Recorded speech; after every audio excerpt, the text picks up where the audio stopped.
안녕하십니까 여러분. 더위가 기승을 부릴 계절이 다가오는지 요즘은 길만 걸어도 등허리에 땀이 주룩 흐르는 듯한 기분이 드는 날씨가 쭉 이어지네요. 이런 계절이 돌아오면 저에게 일어났었던 지난 과거의 사건이 하나 떠오르는데 저에게 참 잊지 못할 사건이기도 하고 잊으면 안 되는 사건이기도 해서 아직 기억이 생생합니다. 제가 이 익명의 공간을 찾아와 사연을 쓰게 된 것도 모두 그때 있었던 사건을 여러분들께 이야기하고 싶은 마음에서 시작된 것이랍니다. 저는 지금 40대에 막 접어든 나이이고 지난 사건 모두 몇 년 전에 일어난 과거 사건이지만 이렇게 속 시원하게 털어놓기까지 꽤 오랜 시간이 흐르게 되었네요. 여자로서 이런 일이 치욕스럽게 느껴지기도 했고 제 자존심을 많이 깎아먹는 일이라 느껴지기도 했지만 세월이 흐르니 저도 성장을 했는지 의연해지게 되었습니다. 제가 어떤 일을 겪었는지 궁금하시죠? 대부분 이 사연을 들어주실 분들이 여성분들일 거라 생각을 하는데 제 이야기가 많이 공감되실 수도 있을 것 같네요. 제가 어떻게 이 험한 세상을 헤쳐나가게 되었는지 지금부터 제 이야기 한번 들어주시면 감사하겠습니다. 저는 대학 시절부터 8년이라는 시간을 함께한 남자친구가 있었습니다. 8년이라는 시간을 함께하다 보니 정말 누구보다 가족 같고 누구보다 더 빠르게 제 감정을 확인하고 살펴주는 사람이어서 제가 참 많이 의지를 했던 남자였습니다. 저희는 같은 대학을 나온 소위 말하는 캠퍼스 커플이었고 남들이 부러움을 살 정도로 알콩달콩하게 사랑을 속삭이는 커플이었습니다. 대학을 졸업한 이후에 저희 둘 다 평범한 회사원이 되었고 사회생활을 하면서 겪은 부당한 기억, 달콤한 기억을 모두 공유하며 오랜 시간을 만나왔습니다. 그렇게 오랜 세월을 함께했으니 당연한 수순으로 저희는 29살이 되던 해에 결혼을 약속하게 되었고 아직도 프로포즈를 받았던 그날이 생생하게 기억이 나기도 합니다. 저희 둘 다 같은 대학 같은 과를 나왔고 무려 8년이나 연애를 했던 장수 커플이었기 때문에 동기들 사이에서도 당연히 결혼을 할 줄 알았다며 주위의 축가를 한껏 받기도 했습니다. 저희가 청첩장을 돌리던 날 동기들을 전부 불러 모아서 파티를 열었는데 저와 같은 동기였던 여자친구 민지가 저를 정말 진심으로 부러워해 주었어요. 본인은 남자를 만나도 오래 사귀지를 못하고 일찌감치 헤어지곤 하는데 어떻게 8년이나 연애를 할 수 있냐며 비법을 전수해달라고 하기도 했습니다. 저는 민지와 친하게 지내던 사이는 아니었지만 제 남편처럼 자상하고 배려해줄 수 있는 사람을 만나면 가능한 일이라고 슬쩍 자랑을 섞어서 이야기를 했습니다. 민지에게 너도 너의 짝을 만나기만 하면 8년 연애는 물론이고 평생을 함께해도 괜찮을 거라는 생각이 들 거라고 용기를 주었습니다. 양가에서도 당연히 저희가 오래 연애를 했다는 사실을 알고 있었기 때문에 사실 결혼식을 올리겠다고 했을 때 반대를 할 곳도 전혀 없었습니다. 당연히 너희가 결혼을 할 줄 알고 있었다면서 시큰둥하게 언제 할 건데? 하는 식의 반응밖에 없었죠.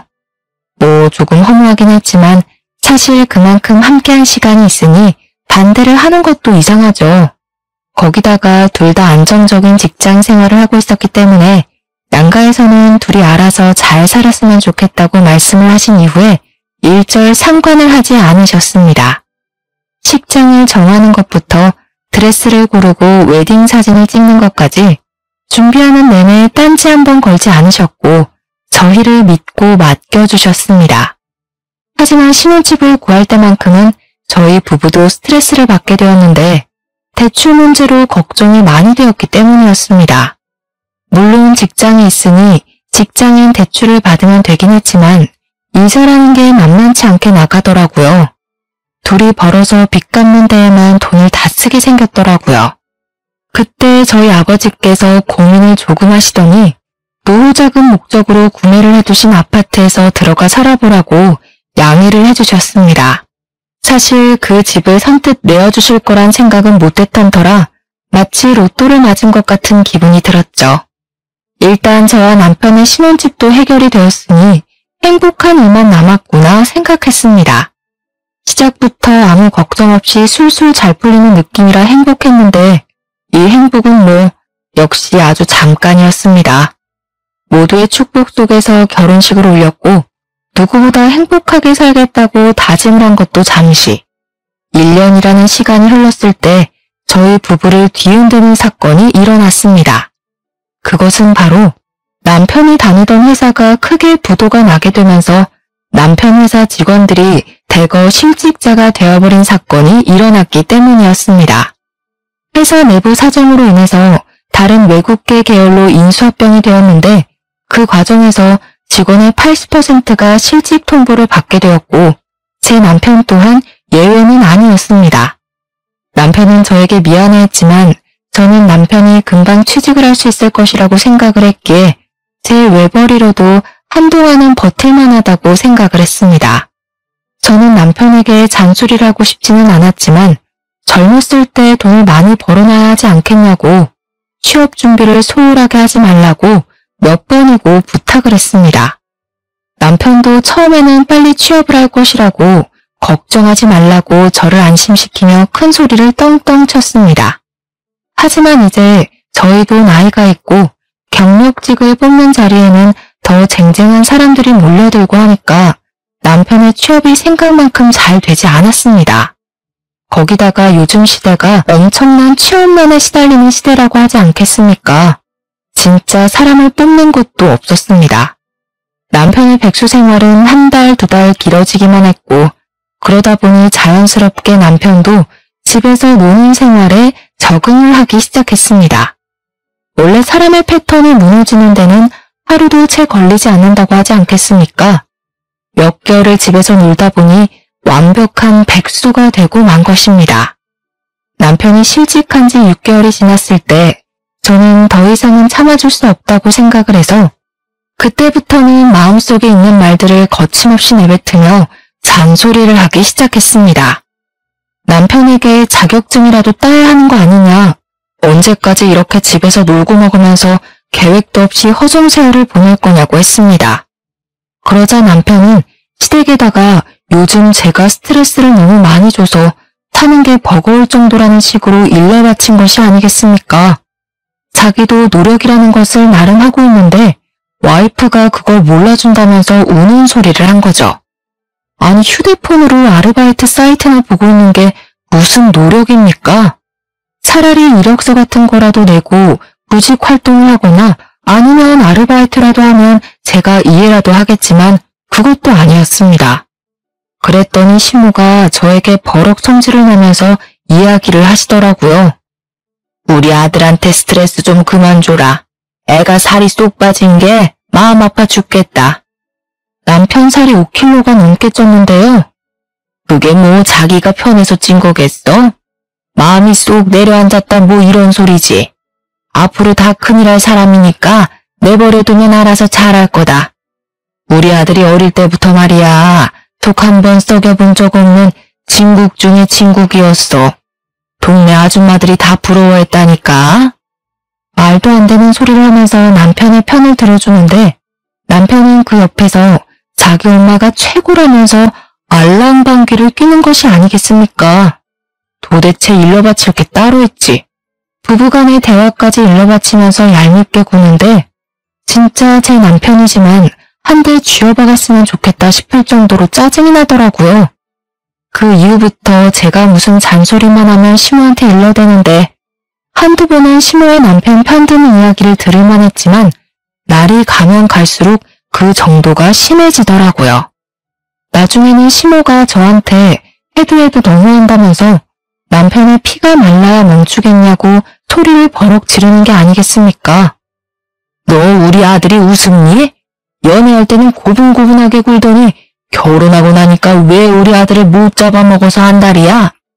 아니 어머님, 지금 결혼하고 1년 넘게 백수로 지내고 있는데 이건 말이 되나요? 예, 남자만 일하라는 법이 있니? 요즘 시대에 남자 여자가 어디 있어? 시모가 눈도 감고 귀도 닫아버리고 이야기를 하니 아예 말이 통하지가 않는데 진짜 이런 게 바로 아들 사랑인가 시짜짓인가 싶어서 저도 미치겠더라고요.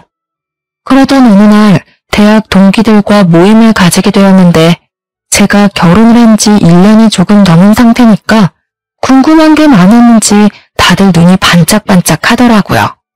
올해 연애를 하고 결혼을 하니까 어떤 것 같냐고, 잘 지내냐고 물어보면서 동순의 회사, 그러니까 남편의 회사가 외국계 계열로 인수되지 않았냐고 물어보더라고요.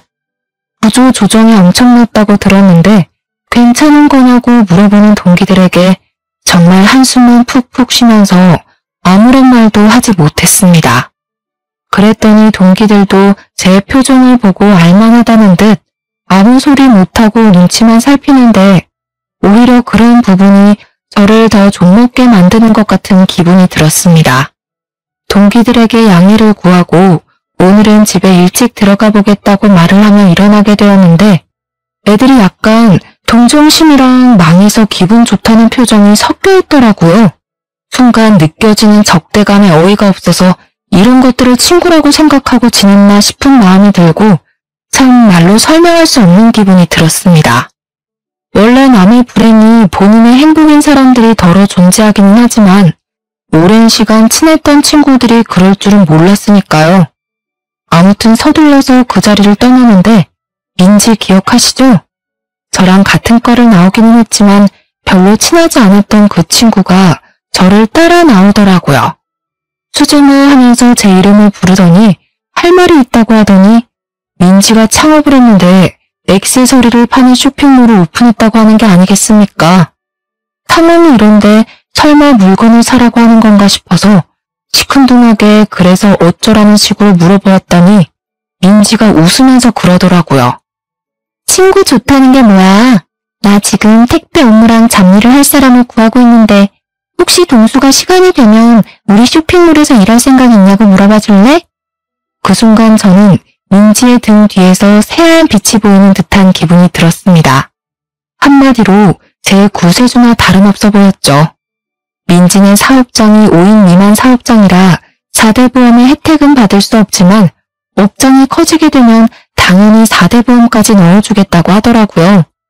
저한테 제가 동수 때문에 힘들어하는 게 너무 눈에 보인다고 남편에게 물어봐주고 하겠다고 하면 바로 출근시켜달라고 했습니다. 저는 집으로 달려와 민지가 했던 이야기를 남편에게 고스란히 전했고 4대 보험이 안 되는 것은 아쉽지만 나중에 해준다고 하더라 하면서 남편은 설득하기 시작했습니다. 언제까지 집에서 놀고 먹을 수만은 없지 않냐. 월급이 많은 편은 아니라도 그거 벌어오면 우리 살림에 훨씬 더 보탬이 될 거라고 남편을 꼬시기 시작했습니다.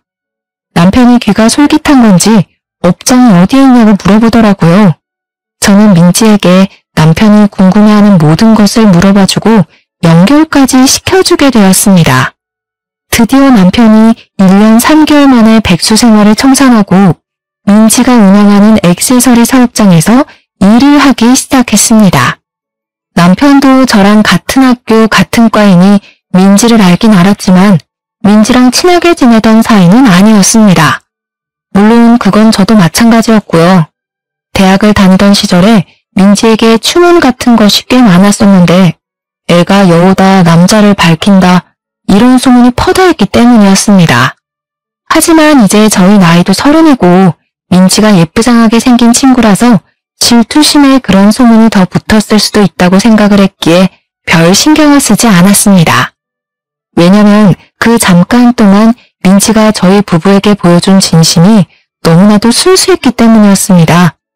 남편이 민지의 업장에서 꽤 빠르게 적응을 해 일을 해나가기 시작했고 대충 4개월쯤 흘렀을 때 뜬금없이 저에게 액세서리를 선물로 주는 센스를 보이기도 했습니다. 꽤 비싼 브랜드의 목걸이였는데 남편이 저를 위해 선물을 사왔다는 것도 그렇고 센스 있게 제가 좋아하는 디자인인 것도 그렇고 그냥 너무 예뻤습니다. 남편이 일을 시작한 이후부터 바빠지기는 했지만 오히려 부딪히는 시간이 줄어드니까 사이는 조금 더 좋아진 듯한 느낌이 들기도 했습니다. 남편이랑 함께하는 시간이 소중해지고 좋아져서 이번 일로 인해서 우리 부부의 사이가 더 돈독해졌다고 믿게 되었습니다. 몇 주 뒤에 여자 동기들이 밥이나 함께 하자며 저녁에 모이자고 해서 남편에게 민지도 이야기 전에 들었대? 하고 물어보니까 남편이 그러는 거예요. 민지가 친구들이랑 이상하게 잘 어울리지 못하는 것 같더라? 그 모임에 따로 초대받지 못했다고 하던데. 그래? 그러면 내가 민지한테 연락해서 같이 가자고 해봐야겠다. 저는 민지에게 바로 연락을 했고 같이 저녁 모임에 가자고 하니 너무 좋아하더라고요. 이렇게 순수한 친구를 왜 챙기지 않는 건지 다른 동기들에게 의문이 들었습니다. 아무튼 민지까지 불러서 여자 동기들 모임에 나가게 되었는데 아무래도 동기들 인식에 민지는 추문이 많이 따라붙은 친구이다 보니까 다들 꺼려하는 게 느껴지더라고요.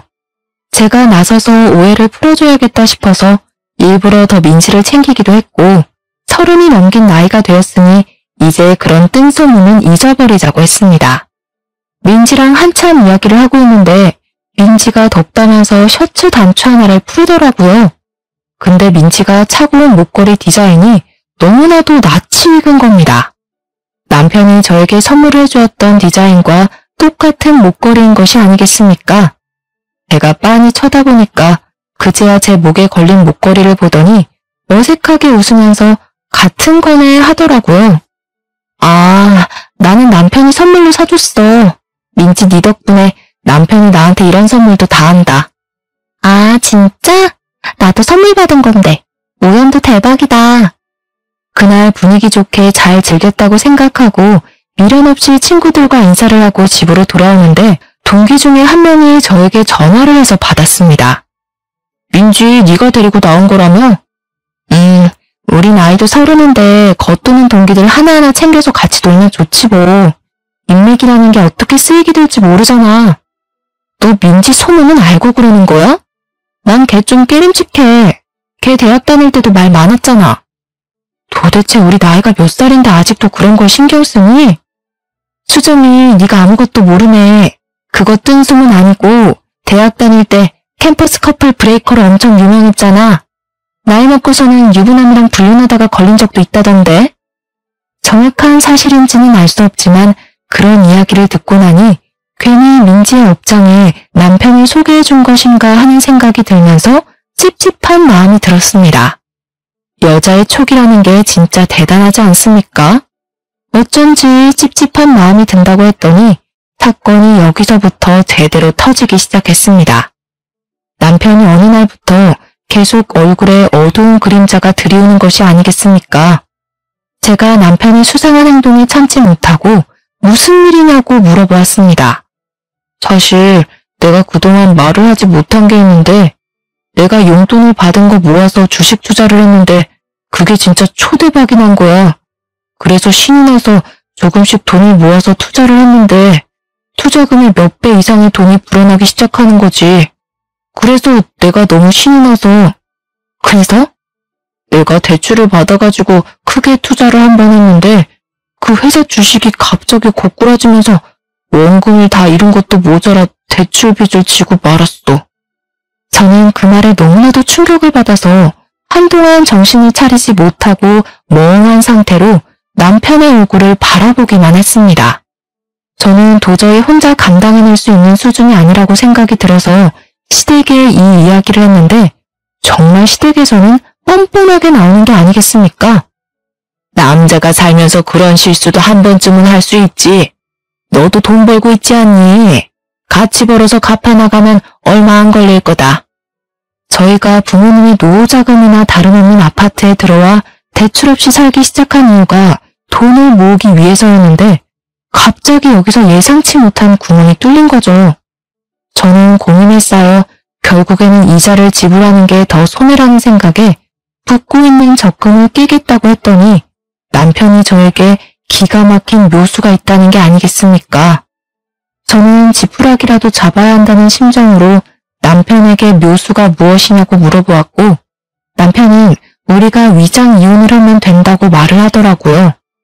저는 순간 제가 무슨 소리를 들은 건가 싶어서 뭘 하자고 하는 거냐고 다시 한번 되물어봤는데 남편이 위장 이혼이라고 대답을 하더라고요. 내가 주식 투자를 한 사람들끼리 모여있는 톡방에 들어가 있는데 거기서 지금 다들 위장 이혼을 한다고 난리래. 투자 손실 난 것만큼 어쨌든 갚아야 하는데 내 명의로 된 재산이라도 지켜야 하지 않겠나, 뭐 이런 의미로 한다더라고. 남편의 말에도 일리가 있다는 생각이 들었습니다. 모든 재산을 제 명의로 돌려놓고 위장 이혼을 하면 남편이 파산 신청을 해도 안전하니까요. 물론 이런 일이 불법이라는 것을 알고는 있지만 정작 제 코가 석자의 마당에 물불 가릴 때가 아니지 않겠습니까? 거기다가 남편이 계속해서 저를 설득해오니 저도 혹하더라고요. 어차피 주소나 시댁으로 바꾸는 거고 같이 사는 거야 문제가 없다고 서류상으로만 이혼을 하자고 하더라고요. 저는 한 달 동안 고민을 하고 남편의 꾸준한 설득 끝에 결국 위장 이혼이라는 것을 하게 되었습니다. 저희 부부는 서류상으로 협의이혼을 진행했고 아이가 없었기 때문에 한 달 만에 이혼이 성립되었습니다. 그런데 이혼을 마무리 지은 그날부터 남편이 정말 제 눈에도 보일 정도로 변하기 시작했습니다. 저는 급작스러운 변화에 상황 파악이 잘 되지 않을 정도였습니다. 분명 우리는 서류상으로만 이혼을 했음에도 불구하고 남편은 정말 저와 이혼을 한 사람처럼 굴기 시작한 것입니다. 시댁에서 잠을 자고 오겠다고 언제 빚쟁이가 찾아올지 모르니 시댁에 붙어있는 게 좋겠다는 변명을 일삼았습니다. 시댁에서는 저희의 위장 이혼을 몰랐거든요. 남편이 굳이 위장 이혼을 하는 마당에 양가에 알릴 필요가 있겠냐고 했던 터라 말을 하지 않았던 것이었습니다. 남편은 그 이후에도 이 핑계 저 핑계 댈 수 있는 모든 핑계는 다 대면서 집에도 안 들어오기 시작했습니다. 맨날 무슨 돈이 있어서 그렇게 술을 마시러 다니는 건지 전화를 해도 안 받기 일쑤였고 문자를 보내봐도 다음 날이나 되어서야 겨우겨우 연락이 도착했습니다. 남편이 허튼 짓을 하고 다닐 사람이 아니라는 걸 그간 만났던 세월로 잘 알고 있지만 연락이 잘 되지 않으니 너무나도 답답했습니다. 혹시 빚쟁이들에게 해코지를 당하고 있는 건 아닌지 저는 매일매일 불안한 생활을 하게 되었습니다. 하도 걱정이 되니까 민지에게 가끔 남편이 일을 잘하고 있는지에 대해 물어보았고 민지는 저에게 출근도 잘하고 있고 일도 잘하고 있다는 상투적인 답장을 보내주었습니다. 그런데 자꾸 제 머릿속에 이러면 안 되지만 동기 친구들의 말이 문득문득 떠오르는 겁니다. 민지가 유부남이랑 불륜을 저지른 적도 있다던 그 말이요. 저는 애써 무시를 하려고 애를 썼지만 그러면 그럴수록 집에 오지 않는 남편에 대한 불신과 의심만 커져갔습니다. 그러다가 판도라의 상자를 제대로 열어버리고 말았습니다. 하루는 동기가 저에게 조심스럽게 당장 만날 수 있냐고 시간 되면 잠깐 보자고 연락이 왔더라고요. 시간이 된다고 만나자고 하고 제 답답한 속을 털어놓을 겸 만났는데 그 동기가 계속해서 제 눈치를 살피는 게 아니겠습니까? 뭔가 하고 싶은 말이 있어 보였습니다. 무슨 일이냐고 물어보니 저에게 고민 끝에 사진을 하나 보여주는데 백화점 액세서리 매장에서 제 남편이랑 민지가 팔짱을 끼고 쇼핑을 하고 있는 사진이었습니다. 제가 놀라서 동기를 바라보니까 동기가 저에게 드디어 하고 싶은 말을 하더라고요. 이거 봐, 이 둘이 바람난 거 아니야? 행동이 너무 자연스러워서 나도 모르게 사진을 찍었다니까. 지난주 이후에 선물 받은 건 없어? 요즘 대출 문제 때문에 남편이랑 연락도 잘 안 되고 집에도 아예 안 들어와. 이 정신 나간 연민들이 바람났네. 내가 민지 조심하라고 몇 번을 말했어? 걔 이런 적이 한두 번이 아니라니까. 내가 수정이 네가 민지 챙길 때 정신 나갔냐고 물어봤던 거 기억하지? 동기는 저에게 열불을 쏟아내며 말을 했지만 저는 그 사진에서 눈을 떼지 못하며 아무 소리도 듣지 못하는 사람처럼 한참을 멍하니 있어야만 했습니다. 그래서 저는 남편을 미행해서 제가 생각하는 것처럼 정말 둘이 바람을 피우는 게 맞는지 확인을 해보기로 결심을 하게 되었습니다. 드라마에서 보면 다들 잘만 흔적을 찾아내고 현장을 잡아내던데 현실과 드라마는 엄청난 차이가 있더라고요. 들키지 않으려고 애를 쓰다 보니까 남편을 놓치게 되는 일이 다반사였고 뭐 하나 제대로 된 정보를 캘 수가 없어서 저는 큰 마음을 먹고 개인 흥신소를 이용하기로 했습니다. 이 사람들은 전문가라는 확신이 있다 보니까 적어도 제가 찾아내는 것보다는 낫겠다 싶어서 거금을 주고 그 사람들에게 미행을 부탁했습니다. 역시 돈이 좋긴 좋은 건지 미행을 시작한 지 3주 만에 건수를 제대로 잡았다면서 연락이 왔더라고요. 흥신소 사람들이 찍어준 사진은 정말 전문가가 찍었다고 말을 해도 손색이 없을 정도로 완벽했습니다. 둘이 같이 밥을 먹고 술 먹고 같은 차를 타고 같은 집에 들어가고 정말 믿을 수 없던 남편의 불륜 현장 사진을 보고 저는 제 손이 부들부들 떨리는 것을 멈추지도 못하고 그렇게 분노에 휩싸이게 되었습니다. 어떻게 위장 이혼이라는 것을 한 지 5개월 만에 이런 일이 일어나게 된 건지 전 정말 이 두 연놈들의 계략에 넘어갔다는 생각 말고 다른 생각은 안 들더라고요. 하지만 제가 이대로 곱게 보내주면 안 되지 않겠습니까? 누구 좋으라고 제가 그런 짓을 하겠습니까? 이렇게 된 거 돈이라도 제대로 뜯어내야겠다는 생각을 하게 되었습니다. 이미 이혼이 마무리된 상태였기 때문에 위자료나 재산 분할 청구 소송을 할 수 없었거든요. 저는 남편에게 아무것도 모르는 척 연락을 하게 되었고 한참 만에 연락이 된 우리 남편은 저에게 퉁명스럽게 무슨 일 때문에 전화를 하냐고 물어보더라고요. 저는 남편에게 부부 사이에 무슨 용건이 있어야지만 연락을 해야 하는 거냐 말하고 싶었지만 큰 그림을 위해 꾹 참고 큰일이라도 난 듯 연기를 하기 시작했습니다. 여보 어떡해. 우리가 위장이혼한 거 우리 부모님은 모르시잖아. 우리 엄마가 갑자기 계단에서 굴렀는데 허리를 다쳐서 뼈 수술을 해야 한대. 근데 허리 수술 엄청 비싼 거 알지? 혹시 내가 급하게 쓸 돈 없어서 그런데 당신이 좀 보내줄 수 있어? 내가 돈이 어디 있어. 우리가 빚 때문에 위장이혼한 거 까먹은 거야? 그러면 시댁이라도 말을 해서 빌려면 안 돼? 아니면 민지한테 가불이라도 해달라고 하면 안 돼? 내가 민지 찾아가서 물어봐야겠다. 남편은 제가 일부러 민지 이야기를 꺼낸 줄도 모르고 무척이나 당황해하는 게 아니겠습니까? 제가 당장이라도 만나러 갈 것처럼 구니까 한참 고민을 하더니 알겠다고 하더라고요. 알겠어. 그러면 내가 한번 마련을 해볼 테니까 조금만 기다려줄 수 있어? 남편은 1시간 동안 돈을 빌리려고 알아보러 다니기라도 한 것인지 1시간 뒤에 저에게 정확하게 얼마가 필요한 거냐고 물어보았고 저는 일부러 큰 액수를 불렀습니다. 냅다 수술비 2천만 원에 입원을 장기간 하고 재활치료도 해야 하는 입장이니 넉넉하게 3천만 원 정도가 있으면 좋을 것 같다고 말을 했습니다. 제가 협의이혼을 했으니까 위자료를 못 받지 않았겠습니까? 제가 법정 위자료를 찾아보니까 대충 3천만 원 받으면 많이 받은 거라고 하더라고요. 특히 불륜으로 인해 유책 배우자에게 위자료를 받을 경우 그 정도 받을 수 있다고 해서 3천만 원을 부른 것이었습니다. 그랬더니 남편이 2시간 뒤에 제 통장으로 정말 3천만 원이라는 돈을 보낸 게 아니겠습니까? 남편이 순순히 보내주니까 돈을 더 뜯어내도 되겠다는 마음이 들더라고요. 저는 흥신소에서 물어다 준 둘의 불륜 사진을 차곡차곡 정리를 해서 터트릴 준비를 했습니다. 그리고 한 2주일이라는 시간이 더 지난 다음에 남편에게 다시 한번 말을 했습니다. 우리 엄마가 수술을 한 번 더 해야 한다고 하는데 이번에도 구해다 줄 수 있어? 아니 수술비가 네 집 개 이름이야? 더 빌릴 곳도 없어. 그래? 우리 그럼 그냥 다시 합치자. 그게 무슨 소리야? 나 솔직히 내 이름으로 빚 얻는 거 불안해.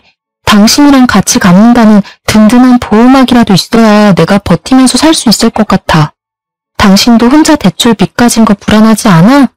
우리 같이 살면서 둘이 갚자 그냥, 응? 다시 혼인신고하자. 저는 말도 안 되는 소리를 하면서 남편에게 혼인신고를 다시 하자고 졸랐습니다. 하지만 남편이 제 말을 들어줄 리가 없지 않겠습니까? 민지랑 바람을 피우고 있는데 저랑 왜 혼인신고를 하고 싶겠어요? 자기가 다시 알아보고 돈을 빌려오겠다고 하더라고요.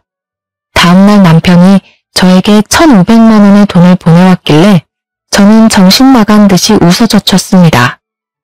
이거면 충분하겠지? 한 500만 원 정도는 더 필요할 것 같은데. 야, 너는 모아둔 돈도 하나 없어? 도대체 여태 직장 생활하면서 돈을 다 어디에다가 쓴 거야? 나는 적어도 당신처럼 빚은 안 만들었잖아.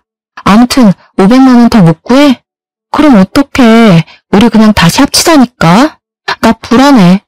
수술 못해서 우리 엄마 큰일 나면 사이가 와서 돕고 해야 할 거 아니야. 500만 원 더 구해와. 남편은 결국 제 억지 논리를 이기지 못하고 추가로 500만 원을 더 보내왔습니다. 제 통장에 찍힌 5천만 원이라는 돈을 보니까 마음이 엄청나게 든든해지더라고요. 저는 이제 마지막을 장식하기 위해서 모든 걸 다 터뜨리기로 마음을 먹었습니다. 당연히 모든 사람들이 알 수 있을 만큼 크게 쪽팔림을 주면서 불륜 사실을 폭로하고 싶었는데 대학 동기들 몇 명에게 말을 하니 너도 나도 도와주겠다고 하는 게 아니겠습니까? 정말 친한 동기 몇 명끼리 모여서 계획을 짜다가 기가 막힌 것을 알아냈습니다. 동문회 연말 모임이 코앞으로 다가왔다는 사실을 말입니다. 민지가 운영하는 액세서리 업장이 잘 되고 있는 상태였고 인터넷에 후기도 꽤 많이 올라오고 있는 중이었는데 이참에 이 사업장도 쫄딱 망하게 하고 싶었습니다. 저희들은 연말 모임에서 찌라시처럼 뿌릴 둘의 불륜 사진이랑 그동안 있었던 모든 일들을 정리해서 프린트물을 만들었고 만발의 준비를 해서 동문회 연말 모임에 참석했습니다. 그날 민지는 자랑스러운 동기상을 받기로 되어 있었는데 이게 사업이 잘 된 사람들이 허세를 떨듯 동문회에 기부를 하면 주는 상이거든요. 한마디로 나 돈 잘 번다 하고 자랑하면서 받는 상인데 저희는 민지가 상을 받으러 올라가는 타이밍을 노리기로 했습니다. 동문회 모임에서 따로 떨어져 앉아있긴 했지만 연신 눈빛을 주고받는 남편과 민지를 보면서 저는 피해 복수를 결심했습니다. 드디어 민지가 호명이 되어 상을 받으러 올라갔고 그 순간 저는 단상으로 성큼성큼 올라가 상을 수상하는 민지의 옆에서 프린트물을 뿌려댔습니다. 우리 여자 동기들은 각각 테이블을 돌면서 저 대신에 그 프린트물을 사람들에게 하나하나 전해주기 시작했습니다. 동문회에 온 선배, 후배, 교수님들 모두 할 것 없이 그 불륜 행각이 담긴 사진들을 보게 되었고 사람들은 충격적인 사실에 웅성웅성거리며 민지와 남편을 보더라고요. 아무래도 남편과 민지를 아는 사람들이 꽤 있었고 저랑 8년이란 세월을 연애했다는 것도 대부분 알고 있었던 사람들이니 충격이 컸을 법도 했습니다. 남편과 민지를 이상한 눈으로 바라보는 사람들이 늘어나자 그 둘은 얼굴이 사색이 되어서 발버둥을 치기 시작했습니다. 당연히 민지와 남편은 오해가 있는 거라면서 그런 사이가 아니라고 난리를 치며 가까운 테이블부터 돌면서 오해라고 아니라고 소리를 쳤습니다. 하지만 사람들이 모두 의심의 눈초리로 그 둘을 바라보자 남편은 저에게 다가와 제정신이냐고 이미 이혼한 사이인데 이게 무슨 짓이냐고 큰 소리를 치더라고요. 나 너랑 이혼하고 민지 만난 거야. 당당하게 이혼까지 했는데 우리 사이가 왜 불륜이야? 나는 불륜 아니야. 너 집착이 너무 심한 거 아니냐? 저는 그 말에 남편의 뺨을 연달아 3차례나 갈겨버렸습니다. 그러자 장내가 집중되면서 아무런 소리도 나지 않고 조용해졌습니다. 너랑 나랑 아직 이혼 완료인 거 아닌 거 알지? 그게 무슨 소리야? 이혼이 완료가 뭐? 우리 재판까지 다 했잖아. 나도 그런 줄 알았지. 사실 저도 몰랐었던 사실인데 이혼을 하고 나면 이혼 확정 신고를 구청에다 제출을 해야 했습니다. 남편과 저는 둘 다 잘 모르고 대충 협의 이혼으로 위장 이혼을 했었죠. 구청에 가서 그 이혼 확정 신고라는 것을 남편과 같이 했어야 했는데 둘 다 그걸 몰라서 안 했던 것입니다. 시간이 지나고 나서 저에게 확정 신고를 하지 않았다고 벌금 고지서가 날아와서야 알게 된 사실이었습니다. 한마디로 서류상으로는 저희 부부가 아직 이혼이 되지 않았던 것이었습니다. 저는 이 사실을 마지막으로 밝히며 통쾌하게 깔깔거리면서 웃었고 남편과 민지는 사색이 되어서 입을 떡 벌린 채 한동안 말을 잇지 못하더라고요. 그럼 우리가 아직도 부부란 말이야, 지금? 아쉽게도 우리가 아직 부부네? 이 증거들 모두 재판에서 유리하게 작용하겠지? 위자료나 단단히 준비해. 내가 너한테 준 장모님 수술비 있잖아. 그 돈이면 위자료 받은 셈 치고도 충분한 걸로 아는데. 무슨 소리라는 거야. 그거 우리 엄마 수술비 준 거잖아. 부부 사이에 당연히 줄 수 있는 돈이지. 위자료는 번외편이니까 따로 준비하도록 해. 내가 대출받아서 5천만 원을 해줬으면 그거 먹고 떨어지면 되지. 너는 우리 사이를 방해하고 싶니? 민지는 부들부들 떨면서 마치 제가 가해자라도 된 것처럼 포장을 하며 이야기를 하더라고요. 남편이 주식으로 인해 쫄딱 망해서 빚까지 있는 것도 모자라 민지까지 저에게 돈을 주려고 대출을 받았다고 이야기하는 게 어쩜 이리 고소하던지.